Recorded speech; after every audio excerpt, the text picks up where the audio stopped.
Hello, and welcome to a lecture on bilateral design of amplifiers. I'm Steve Ellingson. Here's an overview of this lecture. Recall that we previously worked out a technique for designing an amplifier for maximum gain. But how do we design an amplifier for specified gain, that is, gain which is less than the maximum gain? The answer to this question is that there are two broad classes of techniques, and they go by the name of bilateral techniques and unilateral techniques. In this lecture, we're going to talk about some bilateral techniques. So first we'll talk about the brute force technique. Then we'll talk about a technique known as the available gain method. And this involves a concept known as available gain circles. And I'll show you an example of this technique. And then I'll talk about a complementary technique known as the operating gain technique. Okay, first, the brute force strategy. So I am showing you this by now familiar diagram in which the transistor is in the center, and it doesn't really have to be a transistor. Any active two-port could potentially do here.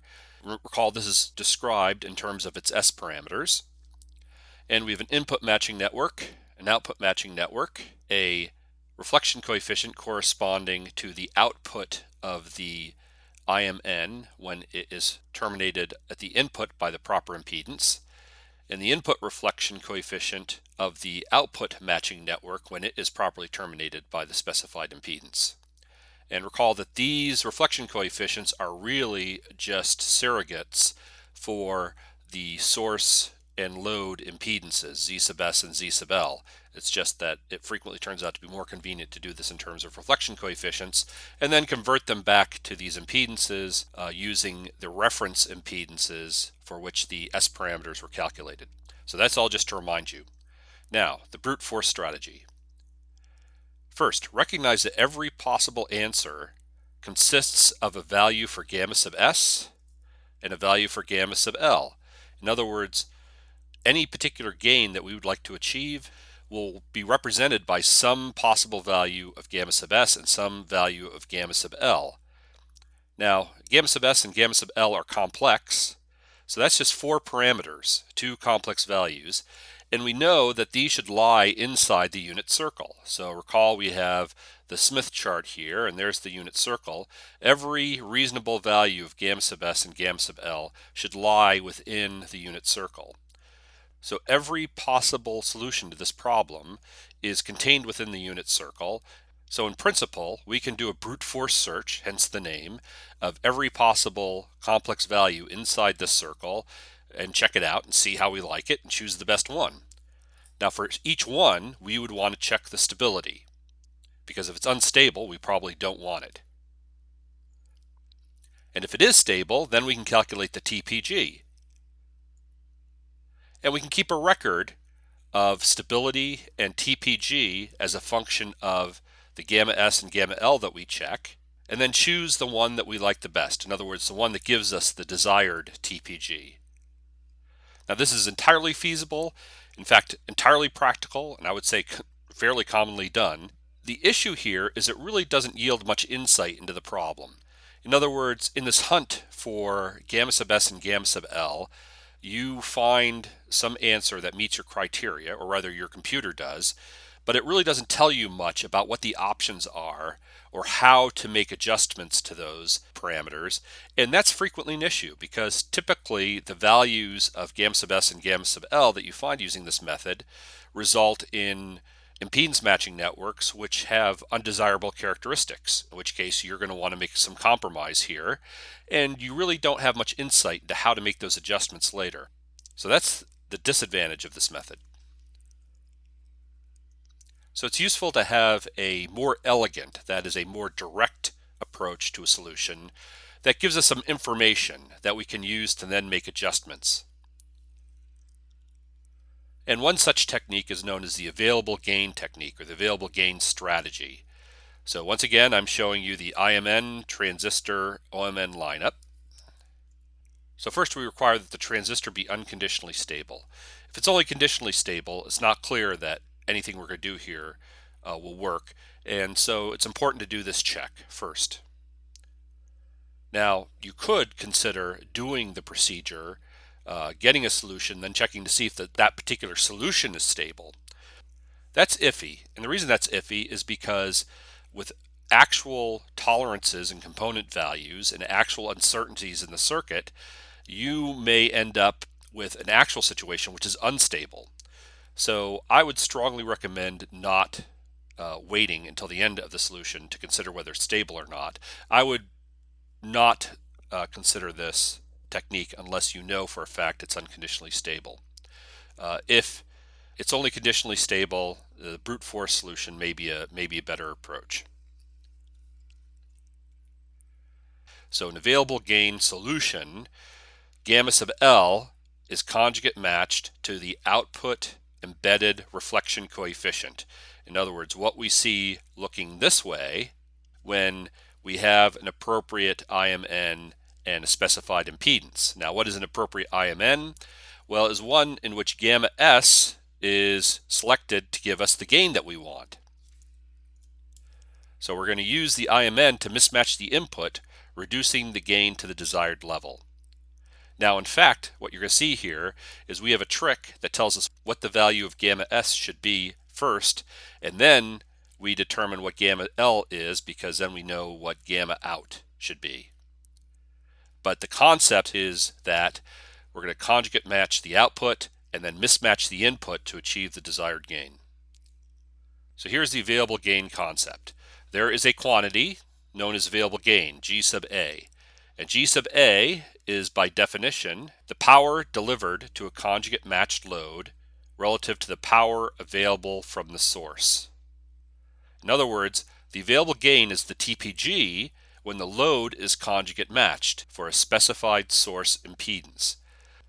So we can write that down. The available gain is a transducer power gain evaluated when the output is conjugate matched, and we find that this yields the following expression. It's the product of these three factors, which are all in terms of reflection coefficients and S parameters. I'm going to rearrange things here just for a moment, just to see if we can make better sense of this. So I'm going to pull this factor of S21, which, by the way, you see is the intrinsic forward gain, and then this factor here, and then this factor I'm going to sneak over here. Now, as I just pointed out, this is the intrinsic forward gain. That's what we get if we terminate the input and output of the active 2-port, the transistor, into the reference impedance. And then we call this whole thing, the remaining factors, little g sub A, little g sub A. And that has significance for the procedure that we're about to do. Note that little g sub A depends on the source impedance only.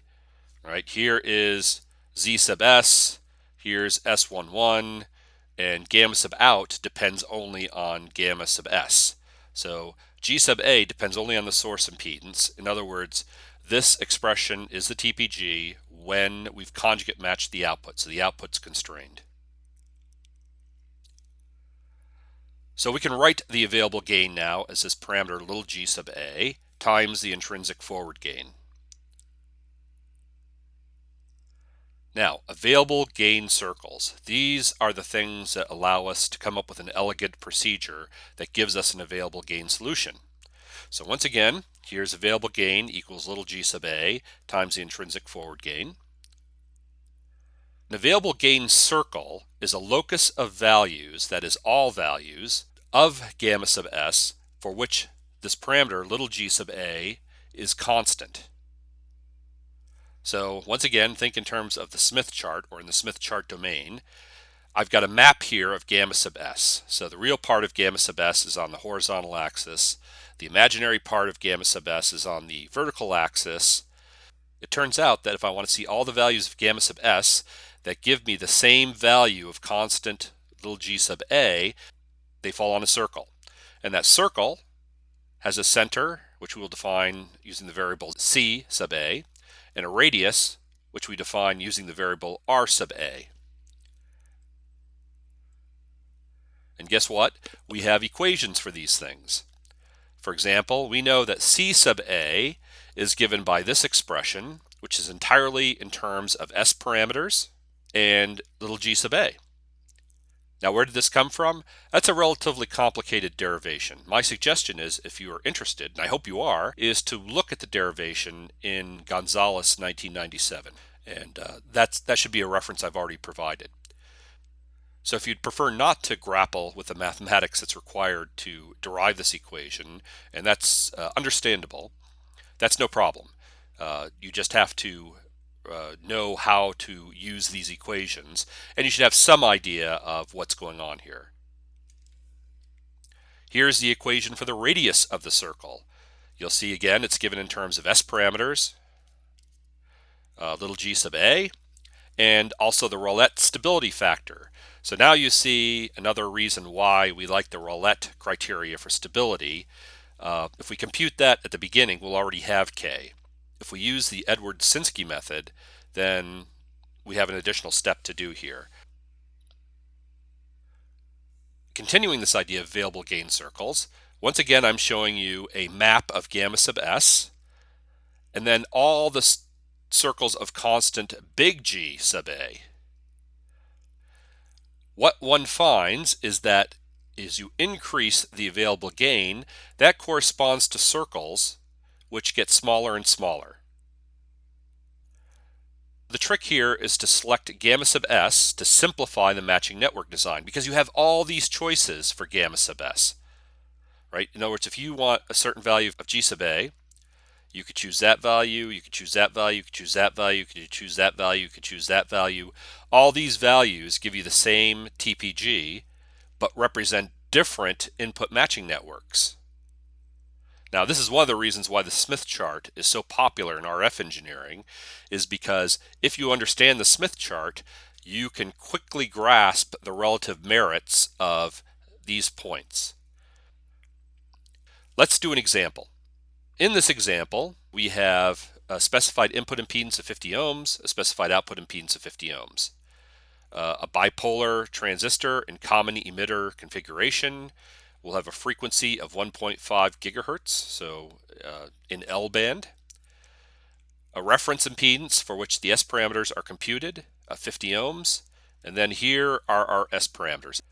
We are given that the desired TPG is 14.1 dB, and that's again at the design frequency of 1.5 gigahertz. So this is narrowband design. Only one frequency has been specified. Other frequencies have not been constrained, so we're supposed to optimize at this frequency, and whatever happens at nearby frequencies happens. We're going to design appropriate IMN and OMN, and in this case I'm going to stop short of bias integration. There's really no reason why we couldn't also do bias integration here, but that doesn't really change the way we do available gain design. It only affects that final stage where we integrate the RF design into the bias design. And we'll have plenty of opportunities to do that in other circumstances. Okay, so step one, check stability. So as usual, we compute delta. We find delta has a value of about 0.1 in magnitude, and that's good news. We compute K. K has a value of about 2, and that's good news. So this is unconditionally stable as long as gamma sub S and gamma sub L have magnitude less than 1, which they will for the type of design that we're doing in this case. So the available gain method applies. If we didn't find it was stable, then we'd have to keep checking the output conjugate match and the choice of input match and make sure that those result in stable operation. Step 2, check the maximum available gain. Now, the reason we want to do this is we want to make sure we're not wasting our time by using a transistor that can't possibly produce the required level of gain. We've been instructed to provide a certain amount of gain in this design, and that gain was 14.1 dB. So if we can't achieve at least 14.1 dB, then we're wasting our time. So we should confirm that the maximum available gain is at least this. So here's the calculation. Here's the expression for maximum available gain, and we get 17.1 dB. Now note, this is what we would get if we conjugate matched both ports as opposed to just the load. In any event, this is greater than 14.1 dB, so we're good to go. We know that we can get to 14.1 dB because if we conjugate match both the input and output, we get 17.1 dB. So by mismatching the input, we can certainly reduce the gain. So this is an achievable goal. Then we determine the available gain circle. So here is little g sub a. This is applying the definition. This is applying the values. And we get little g sub a is 1.606. The center of the available gain circle is calculated here. The radius of the available gain circle is calculated here. And now I'm drawing it. So here's the center that we calculated, the radius that we calculated. That puts the available gain circle right here. In other words, this is where the TPG equals the specified gain. Now once again, note this is the Smith chart. This is a map of gamma sub s in the complex domain. This circle here is the unit circle. And any value of gamma sub s that falls on that circle will give us the gain that we want. So this is a reasonable solution, this is a reasonable solution, this is a reasonable solution, this is a reasonable solution, this is a reasonable solution. We have a continuum of input matching networks that will give us this gain. I'll point out one other thing here, and that's that the center of the available gain circle is where we get the maximum available gain. That's a conjugate match at the input port. Okay, so we have to select a value of gamma sub s from all the possibilities on this circle. Strategy number one, if you have no other basis for making a decision, just pick some value that happens to be easy to compute. And a value that happens to be easy to compute is that value right there. Why is that easy to compute? Because you can get this from the center of the circle, taking the magnitude, subtracting off the radius, and then multiplying back the direction towards the center of the circle. So you see this is actually a vector calculation here, right? Here's the center, a vector that points to the center of the circle. We get a unit vector by dividing out the magnitude, and then a distance to this point here, which is equal to this quantity in parentheses. So this is just a way to get one value, and it's that particular value there. Is there any particular merit to that point? No. This is simply a point that you can choose if you have no other basis for making a decision. What you would expect to happen, though, is that you will get some input matching network associated with that point, and you may or may not like that matching network for a whole bunch of reasons, in which case you'd want to consider other points around the circle. That brings us to strategy number two. Pick some value that turns out to be easy to implement. Right? Some value that turns out to be easy to implement. In other words, gives us some input matching network which has attractive features. For example, it's entirely possible and common that there is a solution on the circle somewhere that gives us an input matching network with just one reactance, with one component instead of two. And if we can find that, that's going to make this design simpler and reduce the component count. And those are all attractive things. Another possibility is that we find desirable reactants, or if we're doing microstrip matching, desirable stub length values. Yet another possibility is that we want to look at both the input and output port and jointly optimize the input matching network and the output matching network. We haven't gotten to the point where we've done that yet, that is to compute the output matching network, but that will be a design unto itself. And there may be some values here that correspond to solutions for the output matching network that are attractive. So this represents a very broad class of things that you will most likely need to consider in a practical design. This is just a quick and dirty way to get one possible solution to the problem. Next, determine the output reflection coefficient, gamma sub L. Now, there's only one choice here. Once we choose gamma sub S, we will end up with a particular value of gamma sub L. So in this case, there is the value of gamma sub L that we will get. And that value is simply the embedded output reflection coefficient conjugated, because this whole method depends on the output being conjugate matched. Now, if I were to choose some other point on the circle, like here, then I would get some other point for gamma sub L over here. I'm not sure if that's the actual point or not. I'm just trying to explain the principle. But the idea is every point on the circle for gamma sub S corresponds to a point on a circle, which is the corresponding gamma sub L. So we get a circle of solutions for gamma sub L. But once we choose gamma sub S, we end up with just one solution from that circle. And here I'm showing you, just for completeness, here's the equation that we've discussed previously for computing the output embedded reflection coefficient. And then, of course, we're conjugating that. So it's pretty simple, just depends on S parameters and the value of gamma sub S that we selected. And in this case, that value is shown here. Next, check your work. We now have values for gamma sub S and gamma sub L, so we can go back to the original equation for TPG and check to make sure this gives us the gain that we expected.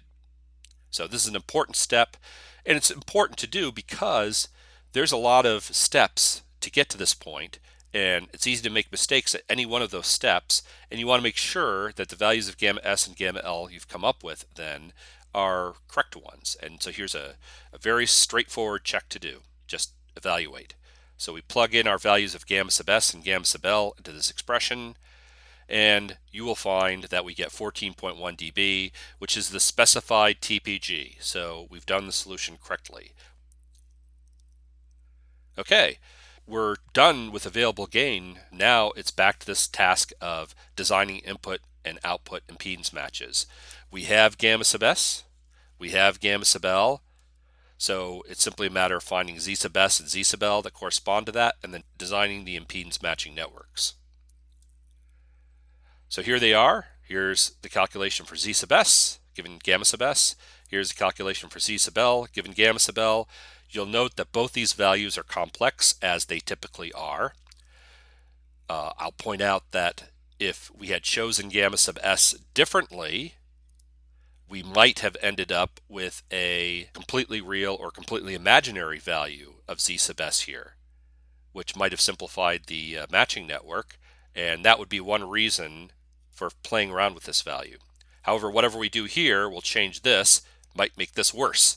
So that's really where a big chunk of the design time goes in a practical problem. Here we're just going to be content with whatever we came up with by choosing gamma sub S using that very simple method I just showed you.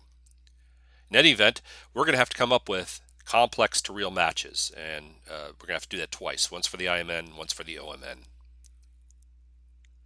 The design of those matching networks. In practice, the IMN and OMN could be implemented either in discrete LC form or distributed microstrip form. We've talked now at length about both of those methods. The design frequency here is 1.5 gigahertz. That's high enough that discrete LC would require great care. Now, I will tell you that it is entirely possible to do a discrete component impedance match at 1.5 gigahertz. It's entirely possible to do that. It's just that you have to be very, very, very careful to account for things such as the stray capacitance in an inductor and the resistance and inductance of a capacitor and so on. So in practice, this becomes quite difficult. 1.5 gigahertz is high enough that the size of a stubline match is not crazy to consider. We'll do this, and I'll show you that it actually turns out to be quite compact. Also, it might be less expensive because the entire match would consist of traces on a circuit board as opposed to discrete components. I've arbitrarily decided to go with 50 ohm characteristic impedance line. Now, this is not always the choice, but is a common choice. And one of the reasons is because in materials like FR4 or other commonly used materials, it's well known, it's already worked out what you need, what strip line width you need to achieve a 50 ohm characteristic impedance. In actual designs, there might be some reason to use 35 ohm transmission line or some other characteristic impedance. Now, the design procedure details are left as an exercise for you. This is excellent practice.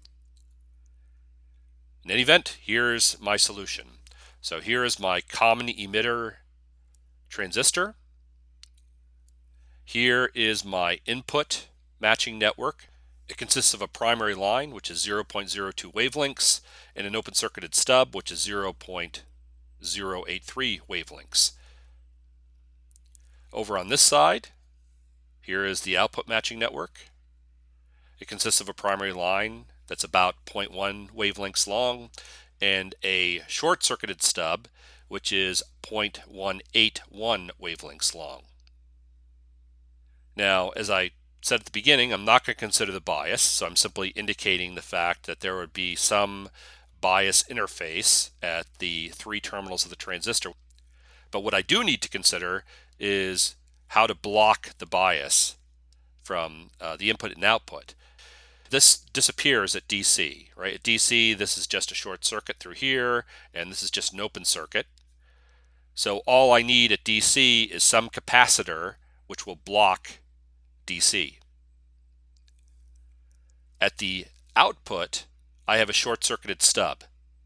Now, if I were to put the blocking capacitor here, then DC would run this way, and it would be shorted out. So I cannot put the blocking capacitor there. That's not going to work. So what I do instead is I put the blocking capacitor here. If I put the blocking capacitor here, then the DC cannot get into the output matching network and cannot end up being short-circuited. So even when I don't have a detailed bias design, I can see that I already have considerations for bias integration that I must take into account. Now, how did I select 1 nanofarad for these capacitances? Well, at 1.5 gigahertz, 1 nanofarad, which is a typical value, is an impedance of minus J 0.1 ohms. And that's much, much less, at least in terms of magnitude, than 50 ohms. That's it. I could obviously choose a value which is larger or a value which is smaller, just as long as this general criterion holds that this capacitor is not going to interfere with the RF signal by changing the impedance too much. The value will work. Now, I promised I'd say something about size. Well, at 1.5 gigahertz is about 10 centimeters in FR4. So one wavelength in an FR4 transmission line, microstrip transmission line, is 10 centimeters. So you can look now and see kind of what dimensions we're talking about here. For example, here's a tenth of a wavelength, so that's going to be about 1 centimeter long. So if you remember, a quarter is about 24 millimeters, 2.4 centimeters, so this is a little bit less than half the length of a quarter. So this solution is going to be pretty small. Finally, I note here a recommended exercise. You should confirm the solution. And by that, I mean don't just simply repeat the design procedure, but actually check what is here. Now, what do I mean by that? I know that when I look in here, for example, I should see 50 ohms. So also, I know that when I look in this way, I should see a specified impedance, which in this case is going to be Z sub L conjugate. So I can compute what I see looking this way into the primary line, and I can compute what I see looking in this way into the stub, and then I can compute the parallel combination of those two things and confirm that's 50 ohms. Now, in RF engineering, we do this over and over and over again. So a very nice thing to do is to come up with a MATLAB script of your own design or an Excel spreadsheet or something that will allow you to make this calculation pretty quickly. Now, that was the available gain strategy. There is an associated technique known as the operating gain strategy. Now, once again, we assume the transistor is unconditionally stable. If it's not, then you really shouldn't be doing this.